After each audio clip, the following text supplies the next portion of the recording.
मिस्र यात्रा में द्विपक्षीय रिश्ते की नई इबारत लिखेंगे मोदी, फतेह, आर्थिक समझौता संभव। मिस्र पश्चिम एशिया की बड़ी ताकत के अलावा इस्लामी दुनिया की तटस्थ और मजबूत आवाज है।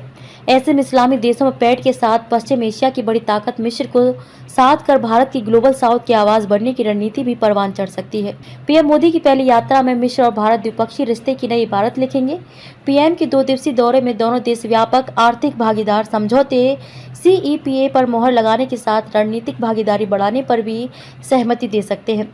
सब तय योजना के मुताबिक हुआ तो मिस्र भारतीय मुद्रा में जरूरी चीजों का आयात कर सकता है। दरअसल वर्तमान परिस्थितियों में दोनों देशों को एक दूसरे की मदद की जरूरत है। सैन्य ताकत बनने का इच्छुक मिस्र भारत से सैन्य हेलीकॉप्टर, तेजस लड़ाकू विमान, आकाश मिसाइल सहित कई दूसरे सैन्य उपकरण चाहता है।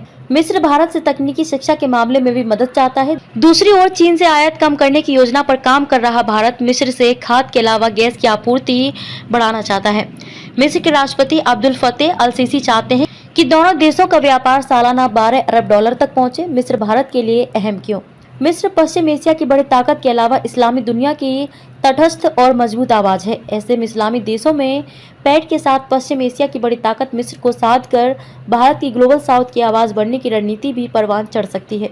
इसलिए सतर्क हुआ भारत। मिस्र ने कश्मीर में हुई G20 वर्किंग ग्रुप की बैठक से दूरी बना ली थी। बैठक से दूरी बनाने वालों में चीन, तुर्की और सऊदी भी शामिल थे। मिस्र का यह रुख तब सामने आया था जब इसी साल भारत ने अल सीसी को गणतंत्र दिवस का मुख्य अतिथि बनाया था।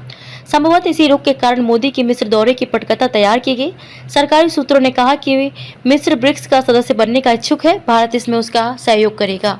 गौरतलब है कि प्रधानमंत्री मोदी 24 से 25 जून तक मिस्र की राजकीय यात्रा पर काहिरा जाएंगे। मोदी मिस्र के राष्ट्रपति अब्दुल फतेह अल सीसी के नियंत्रण पर यह यात्रा कर रहे हैं। अल सीसी ने इसी साल भारत के गणतंत्र दिवस समारोह में मुख्य अतिथि के रूप में शिरकत की थी। उसी समय उन्होंने प्रधानमंत्री को मिस्र यात्रा के लिए आमंत्रित किया था। यह प्रधानमंत्री के तौर पर मोदी की मिस्र की पहली यात्रा होगी।